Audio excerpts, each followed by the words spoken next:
Hei. Onkohan teillä onnittelukortteja? Ai Oonalle!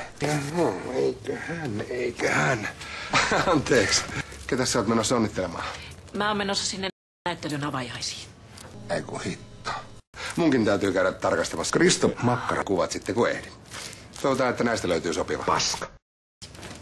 Ottaisit sä kahvia? Joko sulla alkaa valjeta, mistä on kyse? Perät kakarat, mitä te olette mennyt tekemään? En mä ainakaan itse tunnistaisit, kenellä on hiviä, kenellä ei. Menet omaan huoneeseen ja mietit vähän, mitä oot tehnyt. On se silti aika rohkea, kun ajattelee, että ei kauhean moni halus tulla julkisuuteen ton asian kanssa. Miten tää ylipäätään mahdollista? Tosi hienoa. Helvetti. Sori. Hei! Isä.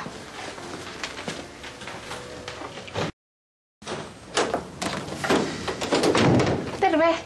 Oi, Onnikin on täällä. Hei. Hei, löytyykö sulta suklaarasioita? Ehkäpä.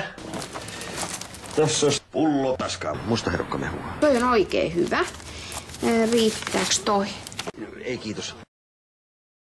Sofia soitti ja pyysi käymään. Että oikein pyys. Sen tytön karva suonikohjut, jonka sinä omistat. Hyvin tiivistettynä siitä ei tule minkäänlaista hajua. Toivotaan. Kerros nyt, miten sen telkkarihaastattelun kanssa kävi. No se meni hyvin, se oli yllättävän helppoa. Juttelin vaan niitä näitä. No, mutta mitäs mä nyt tämmöstä selitän sulle? Jännittikö? Ehkäpä. Sitä paitsi Onnilla on toinen tai muutama persuks. Ja tuumin, että laitan putiikin kiinni ja lähden viettämään pullo persuksin iltaa rönnityttöön. No? Pelkkä viaton harrastushan se on. Ajattelin yllättää Karva, Karin ja Elinan. Saavat nähdä, mihin niiden isäpappa pystyy. No pappas kuule nauhoitus päälle, että sitten Onnikin näkee, että Onni vähän kasvaa. Joo, sehän on hyvä idea. Kiva, kun pääsit poikkeamaan. Ja ihan turhaa. Otatko kupin kuumaa? No joo, kiitos, mikä ettei. Mitenkäs telkkari luritetaan persuksiin? No just niin. Olispa mullakin tollasta. Niin. Älä nyt viti liioitella. Vaan ole kerrankin hiljaa!